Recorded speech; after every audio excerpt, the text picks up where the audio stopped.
I knew nothing about the Hills of California before I went to see it. It wasn't until I was sitting in that theater reading my playbill that I realized the show does not, in fact, take place in California, but instead takes place in Blackpool, England. I also learned that the show transferred from London, and most of the principal performers in the cast transferred from London to New York as well. So I was very excited to kind of go into it with fresh eyes and not knowing much about it. However, leaving the theater, I have to admit, I did leave with mixed feelings. One of the major story points in The Hills of California is about a mother who is determined to get her kids into show business by any means necessary.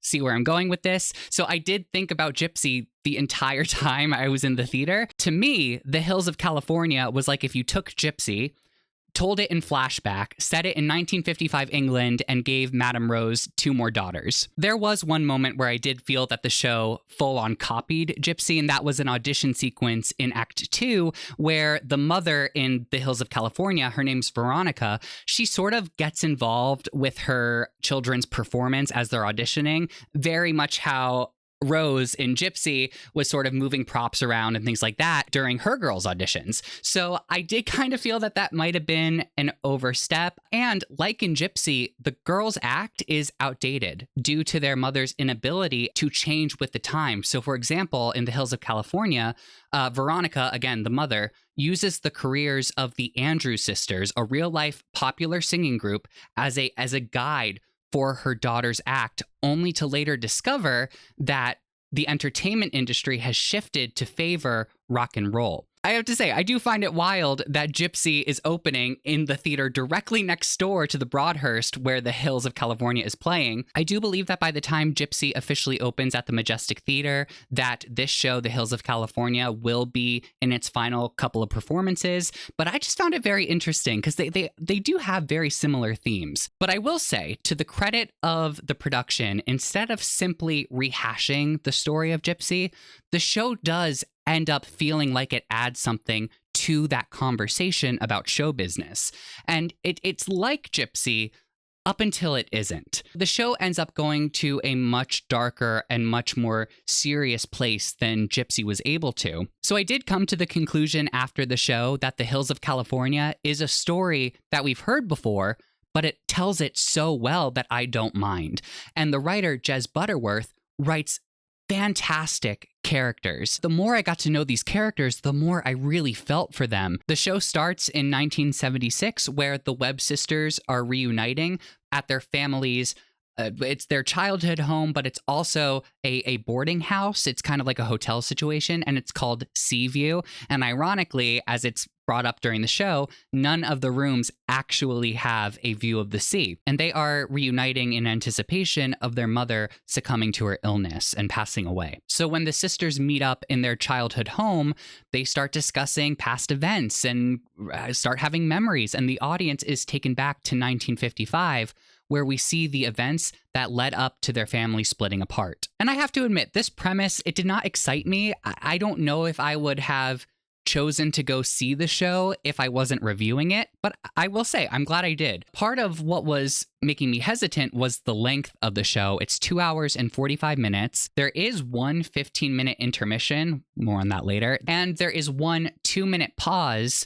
at the end of Act 2. It's basically just a scene change, but they do turn the house lights on and allow the audience to stand up and stretch for a moment. If you're nervous about the length of the show, it really does feel like you're watching a really good, like the first 3 episodes of a really good streaming series. It's a really well-paced show to the credit of Butterworth, but I also have to credit Sam Mendes, the director. The show just feels so cinematic, which feels odd to say. It's a very well-directed show, and some of my favorite moments were when we would do the time jump between the 1970s and the 1950s. It was very well done in that way.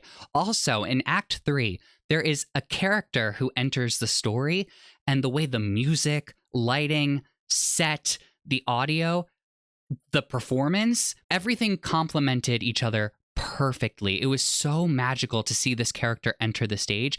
I don't know how to describe it, but it was just, they really built up the entrance for this character, and it did not disappoint. It was It was awesome. And that's really a testament to the performers. Laura Donnelly is exceptional in the show. She plays Veronica, who is the mother of the girls, but she also plays Joan, one of the daughters. I did read in the playbill that she was playing both of these roles, but I really did forget in the moment because her Veronica and Joan are so distinct while also feeling related. Donnelly's ability to change her vocal tone and also her accent is especially impressive. I was really impressed by Donnelly, and I do hope that she's nominated for her performance here. And Leanne Best as Gloria, the second oldest sister, gives a standout performance. She's a very angry character, but she also has such amazing comedic timing. I laughed the hardest at her lines. She was excellent. She has such a commanding presence on stage, and the way, this is also interesting, the way her wig framed her face. This could just be because I was further back in the auditorium, but the way her wig framed her face kind of made it seem like at all points in the show she had a tear going down her cheek. It was very interesting. I'm not sure if that was intentional, but I felt it worked with the character. And while we're talking about the adult versions of the characters, I want to give a shout out to Helena Wilson and Ophilia Lovibond. Jill and Ruby, they're the two younger siblings of the group. Both of them get their moments to shine. All four of these performers do such a great job at making each of the sisters feel unique, yet also related. And the chemistry between them is excellent. And I will say it also helps that the adult characters feel like their younger versions, which are played brilliantly by Nancy Allsop, Sophia Ali, Lara McDonnell, and Nicola Turner. They are just delightful performers. Lara McDonnell in particular, she plays young Joan. She does a lot of heavy lifting to show Joan's childhood before we see her as an adult.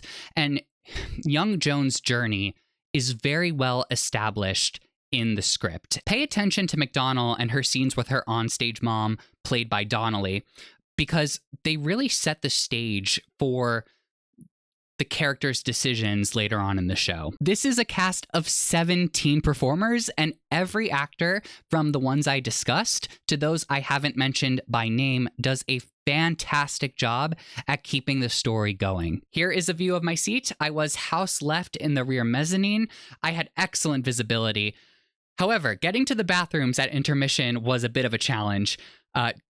Challenge is a bit of an understatement. It was more so a nightmare. The only bathrooms are one level down from the orchestra, and both restrooms had very long lines, and at times everyone was in a standstill. There are no elevators in this theater. There is one wheelchair accessible gender neutral bathroom on the orchestra level, so that is something to keep in mind when buying tickets. And despite sitting in the rear of the mezzanine, I actually didn't feel like it took away from the story. Like, I didn't feel like I needed to sit closer in order to enjoy it more. And I think that's to do with the gorgeous set by Rob Howell. The house they grew up in, Seaview, it feels like as much of a character as anyone else on that stage. And I think that's because, kind of like how the sisters view each other differently from childhood to adulthood, they also view their childhood home differently as they become adults. When you sit in the mezzanine, you actually get a really great view of the upper level of the set, which are a bunch of staircases. I love staircases that go to nowhere on set designs.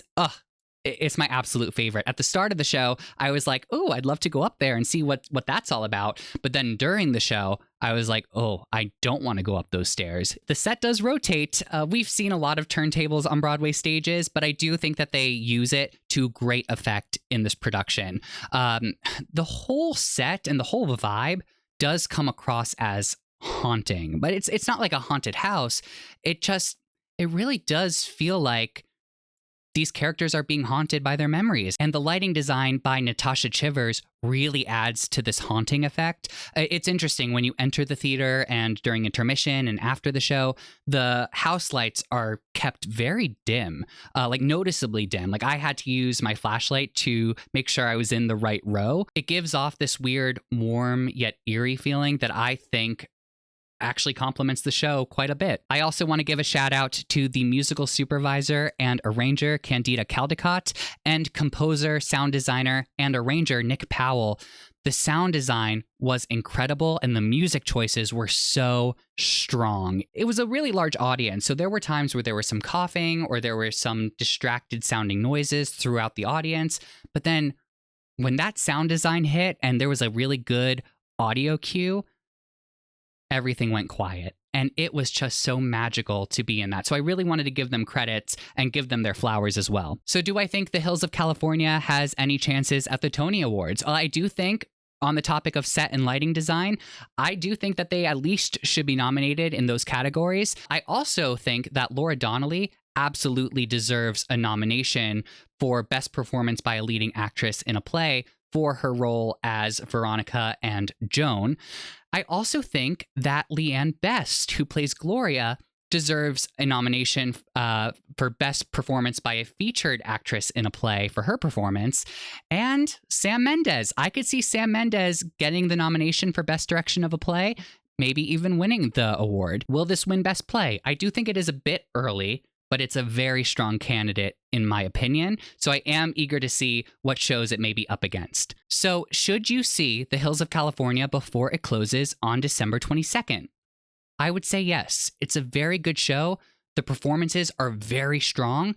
I just think it's a really great production. And like I mentioned, if you like GYPSY, this show explores similar themes. I do feel compelled to provide a content warning that does not appear on the show's official website, so it may be a little bit of a spoiler, but I do not think that it will ruin your experience. However, if you do want to go see the show knowing nothing, go ahead and sign off now, and I hope you have a good time. However, if you want to hear the content warning, this show does confirm a child's involvement in a very adult situation. So if you are sensitive to something of that nature, I might recommend seeking out some more information or skipping the show entirely. So those are my thoughts on The Hills of California, now playing at the Broadhurst Theater until December 22nd. I would love to read your thoughts in the comments section below. I would also really appreciate it if you gave this video a thumbs up. Don't forget to check out some of my other reviews and theater-related content on my channel. Thank you so much for watching, and remember to stay off your phones while at the theater.